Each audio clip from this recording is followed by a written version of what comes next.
a number of months, and I believe it was maybe 6 or 7 months, the number of arrests that had gone up for marijuana-related arrests while driving in a vehicle had gone up somewhere close to 70%.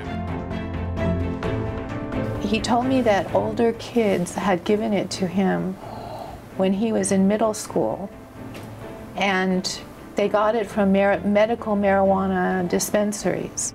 Not only that, they also sell marijuana, and many of the students get expelled because of the sales of marijuana on campus. I think by expanding the limits around schools and daycare centers, what we're saying is that there's something inherently dangerous or bad about these shops. And I just really disagree with that premise. That kills people's voice, because 85% of the people live nearby within a 600 block. They said, no, thank you. Stay away from our kids, stay away from our residential area, but yet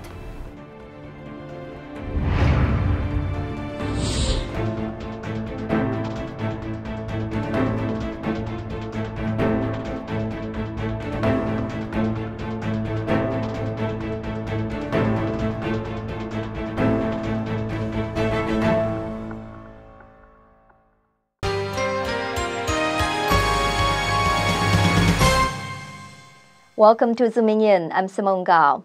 Since the beginning of the 20th century, most countries, including America, have enacted laws against the cultivation, possession, or transfer of cannabis, a formal name for marijuana. But towards the end of the 20th century, decriminalization of the herb began.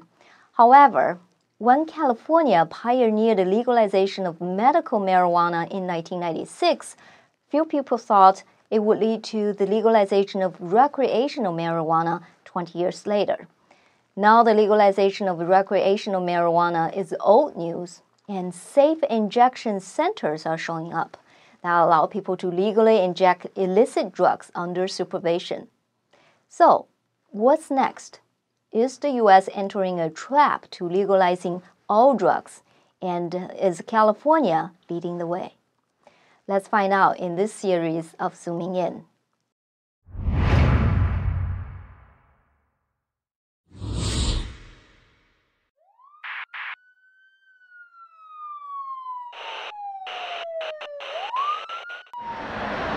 It was a devastating scene on Interstate 880 in Fremont. 5 mangled cars, 3 people dead, 1 driver under arrest. 21-year-old Dang Tran is in jail, suspected of driving under the influence of marijuana. This is not the only major traffic accident induced by marijuana a year into its legalization in California.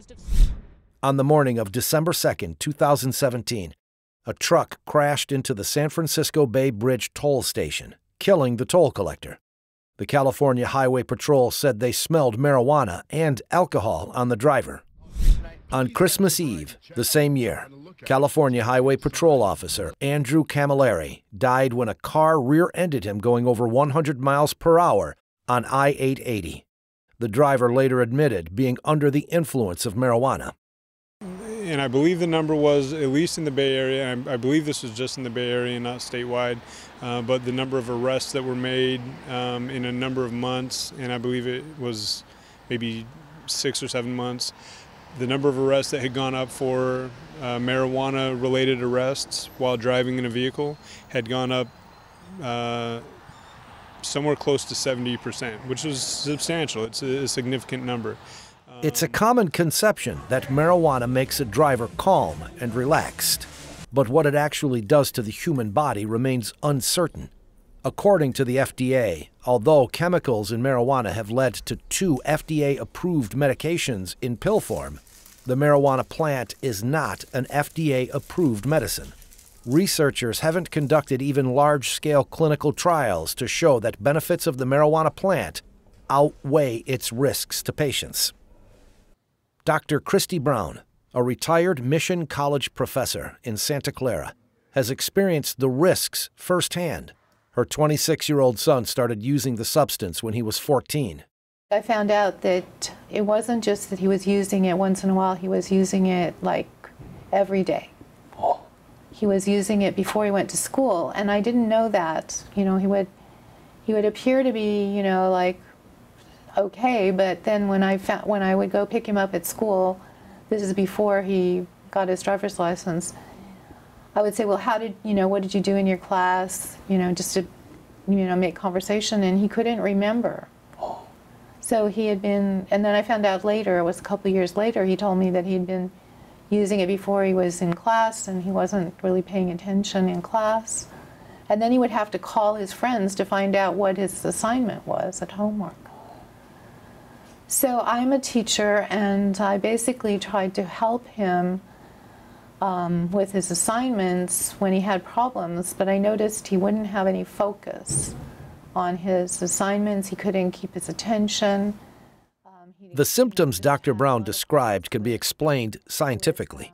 Dr. Evelyn Lee, a cardiologist at the Asian Medical Clinic, showed us the difference between a normal brain and a substance-impaired brain. Yeah. This is a normal brain. Mm-hmm. And this is the shooting from the top to the bottom, and this is from the bottom to the top. It's like looking from the bottom of the human being to the top. Mm.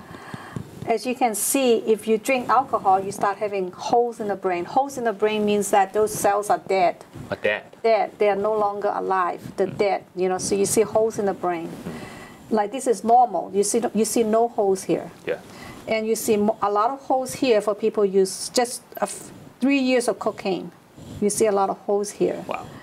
And this is methamphetamine, okay? You got holes here. And this is marijuana. You see a lot of holes. Well, even a lot of holes with marijuana. So that means this that is just for taking marijuana for 2 years, right? this is for 2 years, age of 16. There are a lot of cells that are dead. Yeah, they're dead. What it does is that it affects the frontal lobe and then the hippocampus. The frontal lobe is where people use it for creativities, for social interactions. The hippocampus is for memory, and so people who use this drug will be affected by how they react. As of April 2018, 4 months since California began issuing temporary state licenses to cannabis operators, there are nearly 6,000 licensed cannabis businesses in the state. California is the first state in the U.S. to legalize recreational marijuana use. Coming up, all licensed retailers and individuals are only permitted to sell cannabis to adults 21 and older, but rampant marijuana use is present on middle school and high school campuses. Stay tuned to find out how this happened.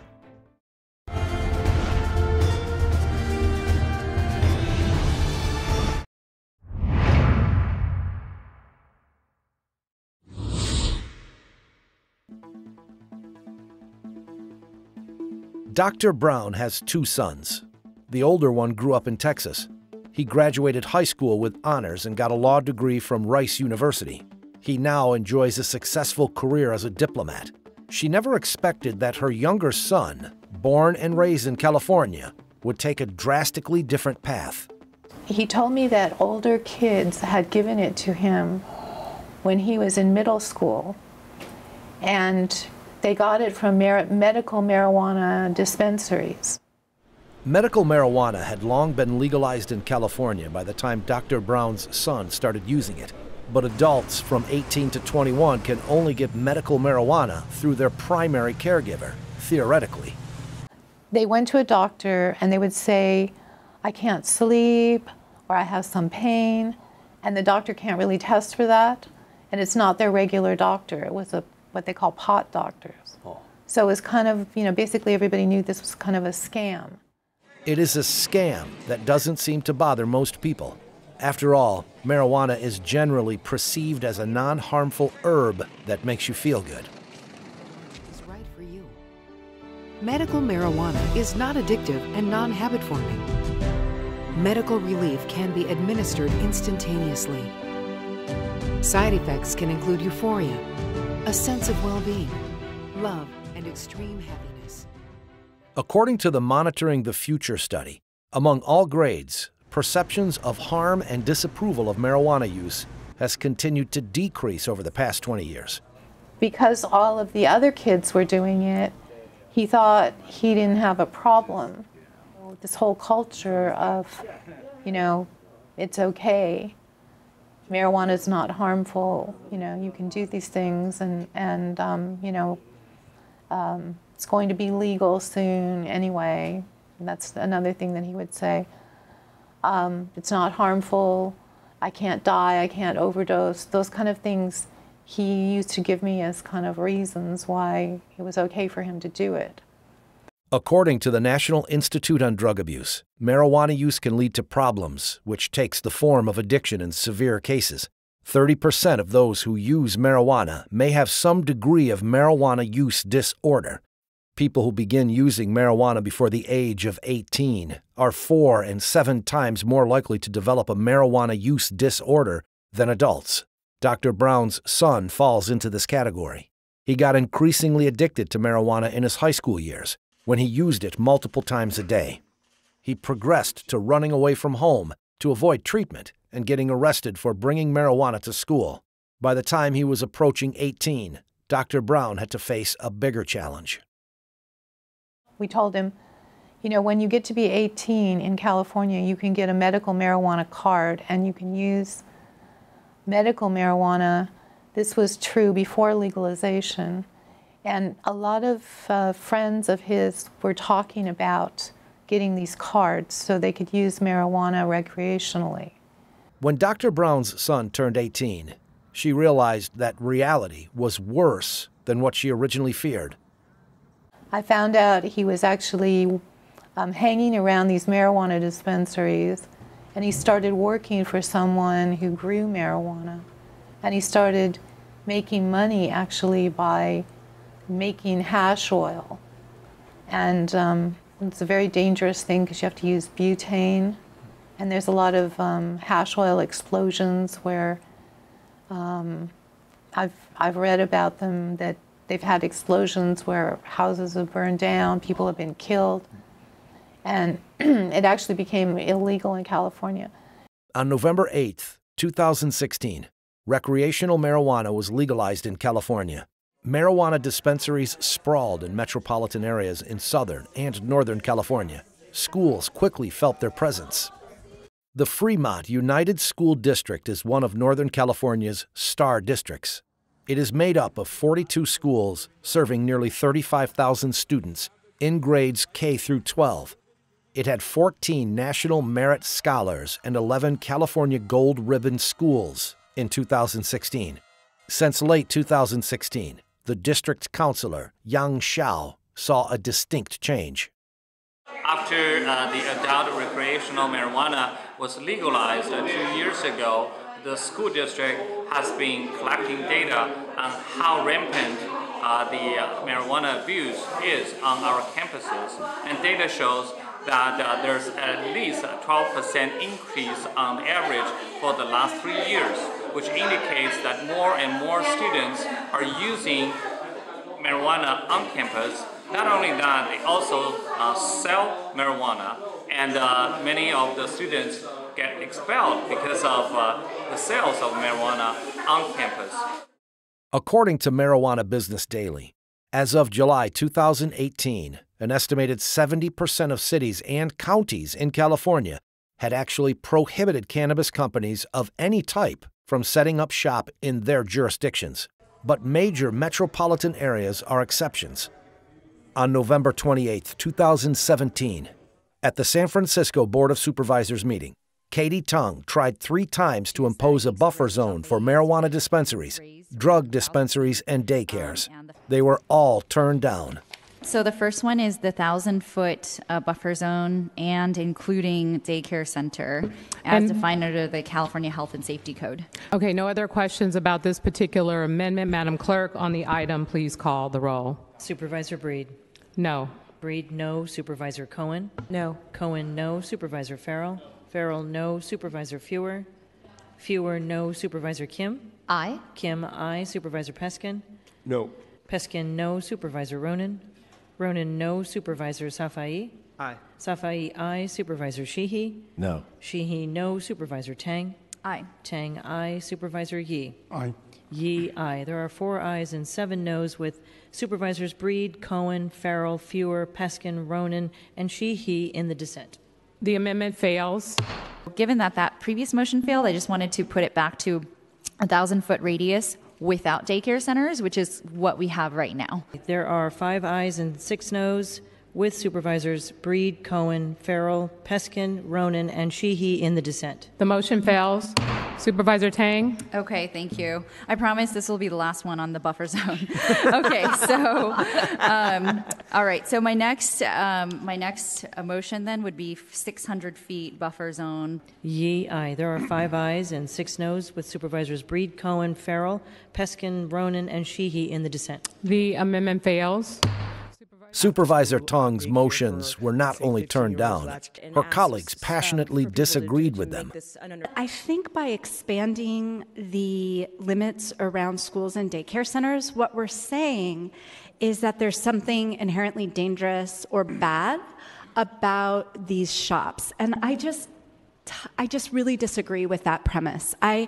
I actually think that the war on drugs has been what has been dangerous for our society. There is documented evidence, plenty of it, showing that where you make drugs legal and regulate them and prevent kids from getting access to them and allow people who are already addicted to substances, to not penalize those individuals, that they use less drugs and get better, and that neighborhoods get safer. And, in Portugal, where all drugs are legal, they've seen the society transformed and crime go down. And at that meeting, Supervisor Ronan's motion to remove any restrictions on the distance between cannabis dispensaries was passed. However, Ellen Lee Joe, social worker and 2018 candidate for San Francisco special mayoral election, said Ronan does not represent the community's real voice. I was in many of the public hearings. I remember clearly in my head. We said it to them, we do not want a cannabis store next to 3015 San Bruno, because there's a preschool and a daycare right next to that proposed location. You know what they say? They said it is necessity to have a cannabis store that kills people's voice, because 85% of the people live nearby within a 600 block. They said, no, thank you. Stay away from our kids, stay away from our residential area. But yet, they passed the regulation. They allow them to have a cannabis store right next to daycare. Before the mayoral election, according to political contributions reported to the San Francisco Ethics Commission, San Francisco Supervisor Mark Farrell and Board of Supervisors President London Breed, who was last elected mayor of the city, had received more than $50,000 each in reported political contributions from the local cannabis industry. In total, the members of the current Board of Supervisors received at least $153,000 from owners, employees, lobbyists, and firms associated with the cannabis industry in San Francisco. Coming up, what will legalization of recreational marijuana lead to?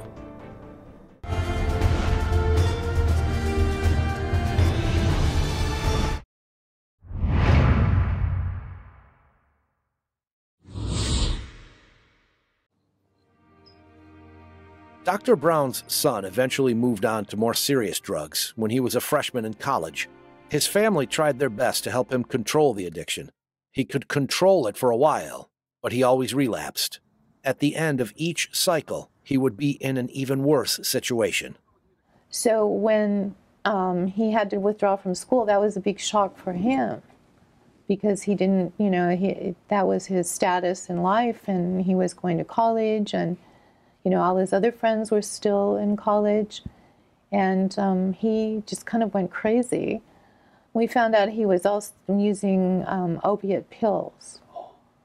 And then we found out that he was starting to use heroin, and he was starting to inject heroin. So it was very, very quick, from going to college, going into these other drugs, and then becoming a full-blown heroin addict. He ended up also developing drug-induced psychosis and was sent to mental health institutions for a while. After being arrested for driving under the influence, his mother discovered a surprising fact about him. I was really worried. I hired a lawyer to, find out what was going to go on. And the lawyer went to see him, and I told him, he's mentally ill, he's psychotic. And the lawyer went, and he said to me, there's nothing wrong with your son, he's okay. And I said, really? We went to see him, and he actually, he had been taking this medical marijuana for like 4 months and exhibiting these signs of psychosis. We went to the jail, and he was fine. After 24 hours of not using marijuana, he was himself, basically. So I thought, when they tell you that this is a disease and it should not be law enforcement that deal with people, it should just be the health providers that deal with addicted people, it's really not going to work because the psychiatrist couldn't deal with him. He was too out of control. There's some cases where the only people that are going to be able to deal with a person who's in an out-of-control, addicted situation is law enforcement, unfortunately. Between law enforcement and the persistent efforts of his family, Dr. Brown's son was able to finally stop using drugs and graduate from college. Dr. Brown, however, is aware that the battle is not over. Anytime he's exposed to a drug-accessible environment, he's in danger of relapsing. On August 21, 2018, the California State Senate passed a measure that would authorize San Francisco to open a facility for injecting illegal drugs, the first of its kind in the nation. 8 days later, a mock injection center was open. One of the critiques of the injection center was that law enforcement would potentially no longer be able to arrest people who possess drugs because they could simply say they are on their way to the safe injection center. For the Brown family, it means they will have one more thing to watch out for. Dr. Brown is a lifelong Democrat, and she still is. She voted for legalizing medical marijuana, believing the herb is a necessary treatment for a small group of terminal disease patients. When her students told her high schoolers were selling marijuana to younger kids, she didn't believe it until her own son became a victim. To her, drug policy is not a partisan issue, but a common sense issue. She told me if she knew all the facts that were hidden about marijuana, she would never have voted for legalizing medical marijuana. Now, California is likely to see a boom of injection centers in the near future. Will the debate over it be about two contrasting government philosophies, or does it really come down to basic common sense? Let's find out in part 2 of this series. Is California pioneering legalizing all drugs? Thanks for watching Zooming In. I'm Simone Gao, and see you next week.